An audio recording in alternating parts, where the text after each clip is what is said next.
Good morning, everybody. So good to see you. I think I have our sound fixed. While I do my introductory remarks, if anyone can please comment and let me know that the sound is good, I would greatly appreciate it. So, my friends, it's such a beautiful day today. What a difference a day makes. Yesterday was gloomy, it was dark, it was rainy, it was chilly, a little chilly today as well. But it's a beautiful day and such an important message. Yesterday was dark and today is bright. Sometimes you just have to just keep on going, and the sunshine will just begin. Thank you. I see the sound is good. Just got to keep faith. You got to keep going, and the good days will come. I'm sure it's going to rain tomorrow or again or the next day, but you got to be focused on good and beautiful days happen. Especially today is a great day. Today is the day of Lag BaOmer, such an exciting day. So many exciting things are going to take place today in celebration of this wonderful day. We're not going to spend too much time now speaking of Lag BaOmer, but I want to refer you to our website, jewishcenter.info/Lag BaOmer, LAGBOMER. You'll have all the information, a lot of entertainment, a lot of exciting, insightful ideas about this special day on the Jewish calendar, and make it really an exciting day. But now we're here to talk about the big ideas of Judaism. We do this every Tuesday and Thursday. And we've been going through this. Let me just share our screen. We've been going through this over the beginning of this period of, let me get that off a little bit. There we go. Over the period that we are quarantined or self-isolated or stay at home, whatever you call this times, to really spend the time to focus on these great ideas of Judaism. We've gone through the first six, and now on Thursday we will discuss the seventh big idea of Judaism, which is reality. Now remember, as I told you in the beginning, these are 12 verses that the Rebbe chose for children, meaning these are the fundamental ideas upon which Jewish education is based. And a true Jewish education is not just meant to stay with you at Hebrew school, but they're the building blocks of really understanding life. And what's more important to understanding life than to understanding reality? Reality is really the most perplexing question that we ask. What is real? How are we supposed to function in this real life of ours? So the Rebbe goes to the seventh verse, and this is not just a big idea of Judaism. This is the big idea of all big ideas. In fact, this idea is so huge that the verse this is based on is the verse of that God opens the Torah with. The verse of Bereshit bara Elokim et hashamayim ve'et haaretz. In the beginning, God created the heavens and the earth. This is the first verse of Torah. So imagine, God is revealing the Torah. As I've said many times, we may have questions or doubt of the reality of that, but let's take this as an assumption and deal with the questions at a later time, which we will one day. But now, this is, God gives the Jewish people, the whole world, his Torah. And the opening verse is, in the beginning, God created the heavens and the earth. I'm going to make that a little bigger, right, for just a moment, to understand the impact of this. This is the opening verse of the Bible, of the Torah, of God's revelation to humanity. There must be so much in this verse that is very important for us in our own personal lives. I've thought about this verse many times. In the beginning, God created the heavens and the earth. Why does the Torah begin with this very controversial verse? When you're going on a date, when you're starting a relationship, don't bring up all the controversial things right off the bat. I'm this, I'm that, you should know this, you should know that. Creation is a very challenging issue for many people when it comes to religion, especially modern people, contemporary people who are taught the ideas of evolution and science. Idea of creator, creation, the way the Torah presents it is challenging. Why has this become the first verse of the Torah, the opening verse of the Torah? And more than that, think of this. Either you believe in God when you open the Bible or you don't. If you believe in God, then you already accept God who created you. Why does that have to be the opening verse?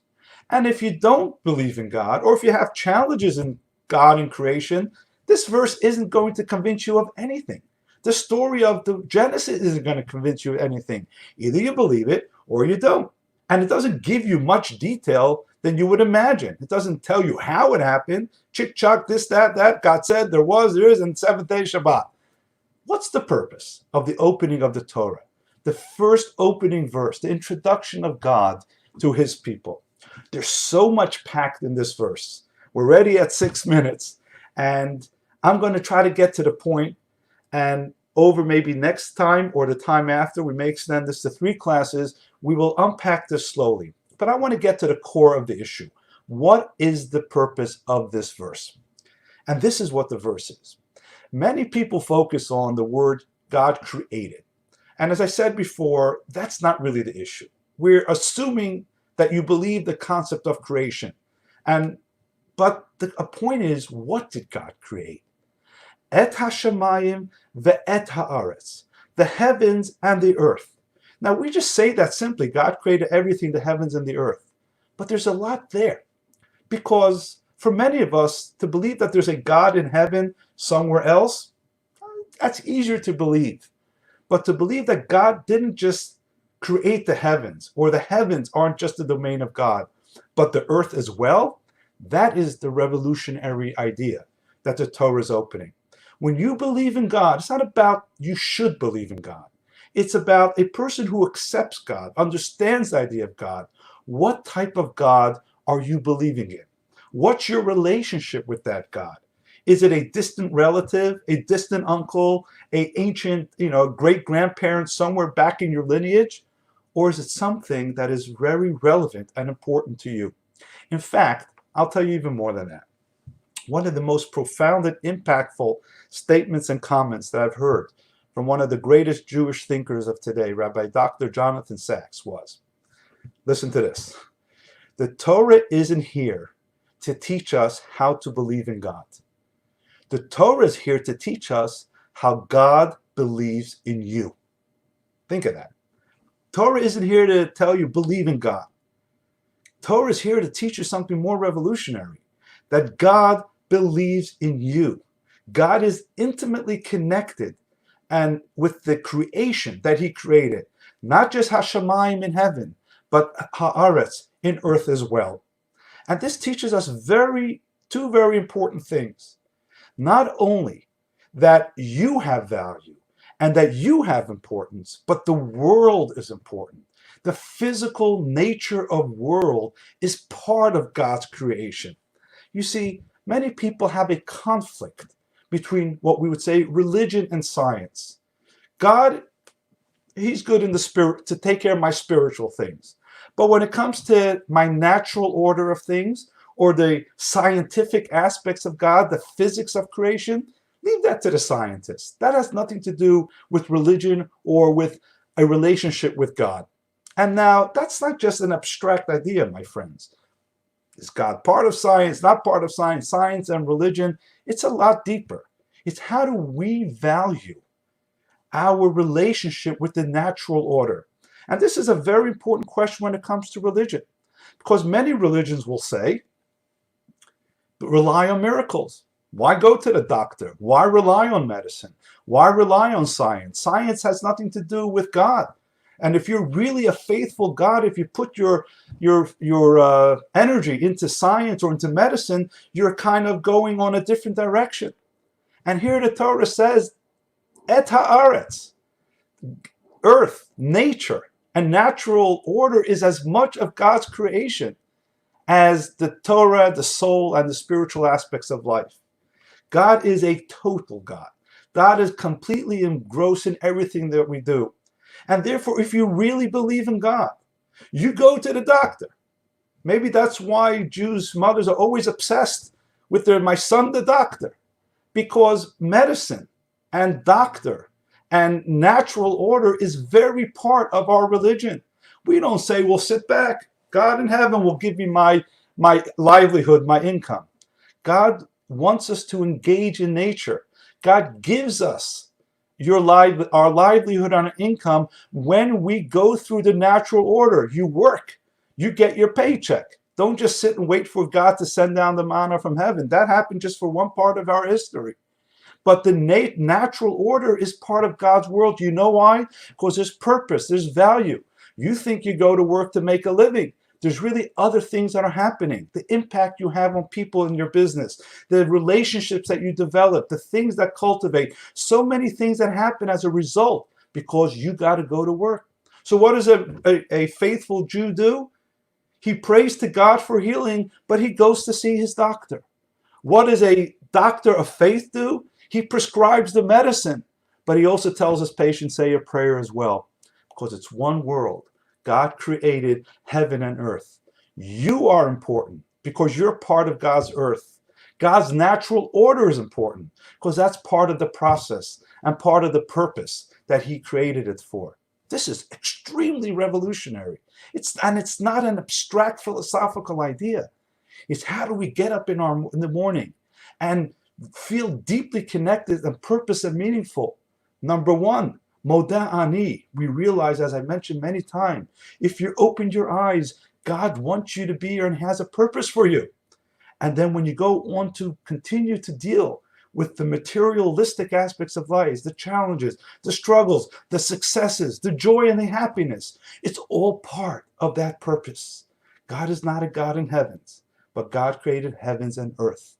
And we view the world as a combination of both.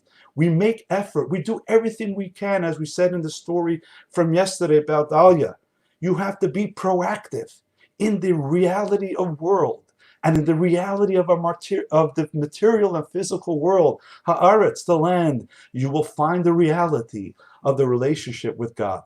And I want to conclude with a short story to illustrate this. Very interesting story, a little bit unusual, even in the world of unusual.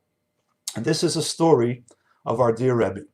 Now, the Rebbe was a person who personified this idea. The Rebbe had a degree in science. He was an engineer. He was a scientist. But he was a believer because there is no conflict between the two. God created both. As on a side note, the Rebbe's wife once described the Rebbe that the Rebbe had a mind like Einstein and faith like a child. And that's what she said. But those who studied, and with technology, everyone can learn from the Rebbe's talks. You see that it wasn't a conflict. Faith and science, physical and spiritual reality are not two realities. It's all part of the same opening verse, Breshit bara Elokim. In the beginning, God created both. So this is a story that really illustrates this. A story about a chassid who lives in Kiryat Malachi. It's a Hasidic town in Israel. His name is Nassim Kanelsky. Nassim Kanelsky was brought up in Russia, grew up under the communist rule. And in the late 60s, as his children were growing up, he realized that he has only one choice: to keep them connected to Judaism so they don't have to go through the communist education. That is to leave and go to Israel. But we all know how difficult it was for Jews to leave to Israel from Russia in the late 60s.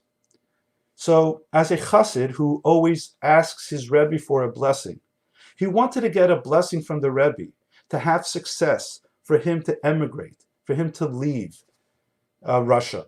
But if you would write the word Schneerson on anything in communist Russia, you went to jail.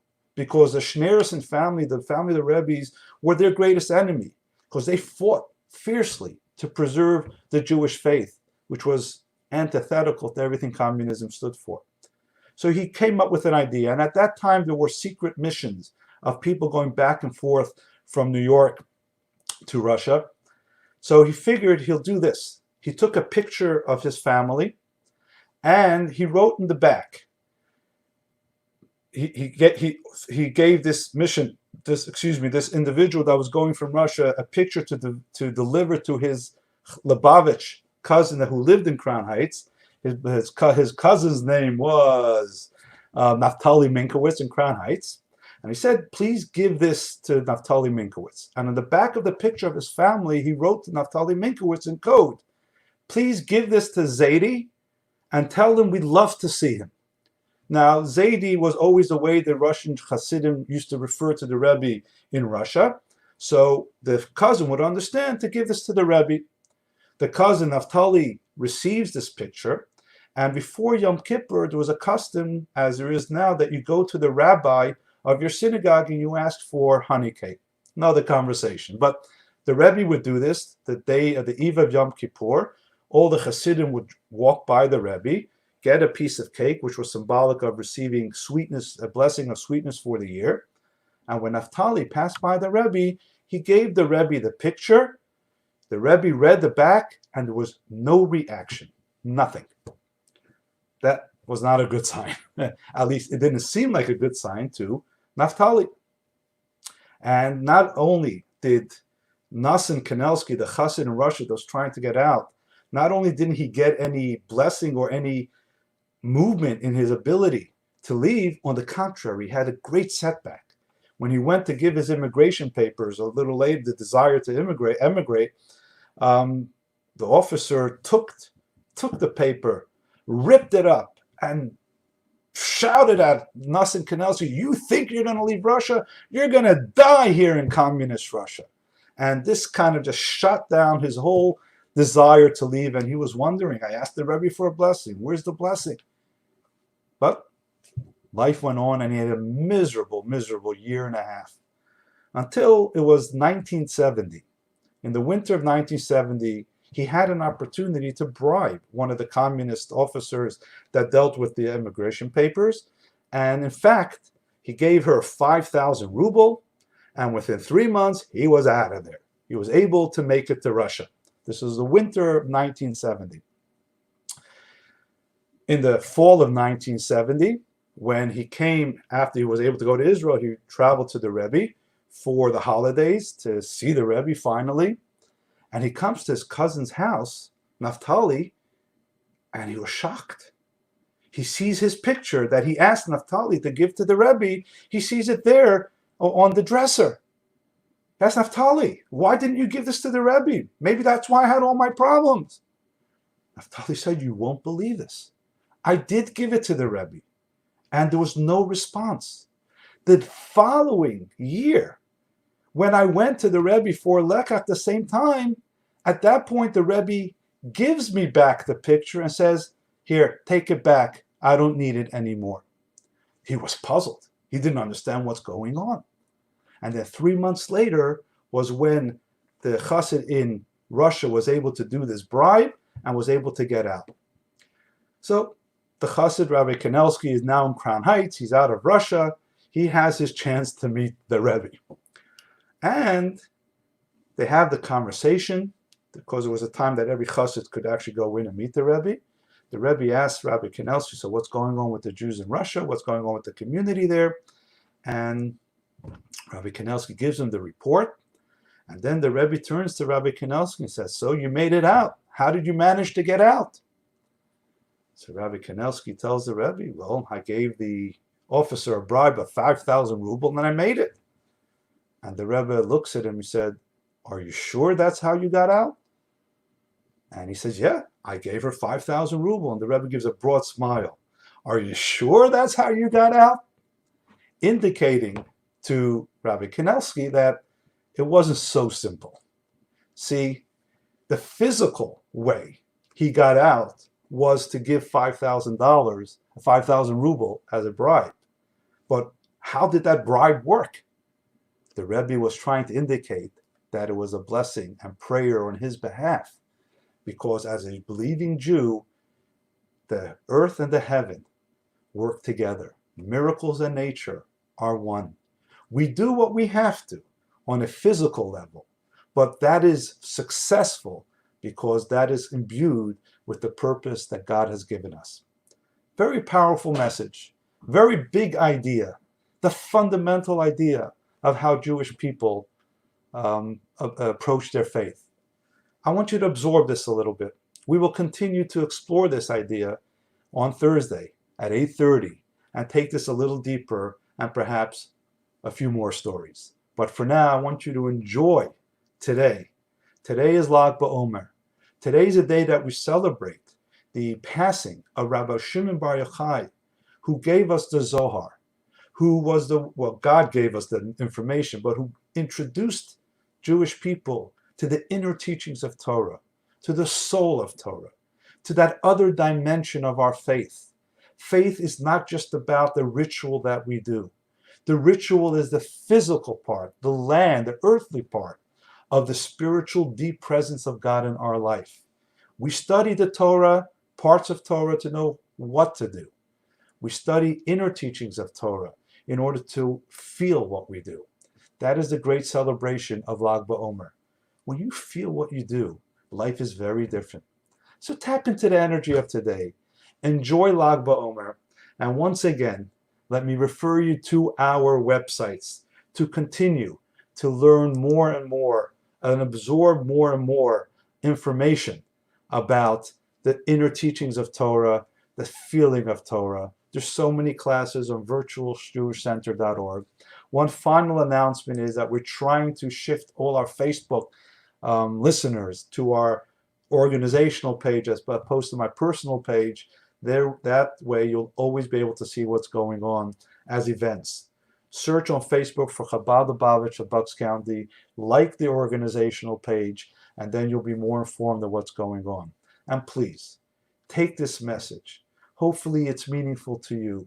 Share it with others, because that's exactly what I'm doing. This is not my idea. These are the ideas of Torah that are meaningful to me, and I'm sharing it with you.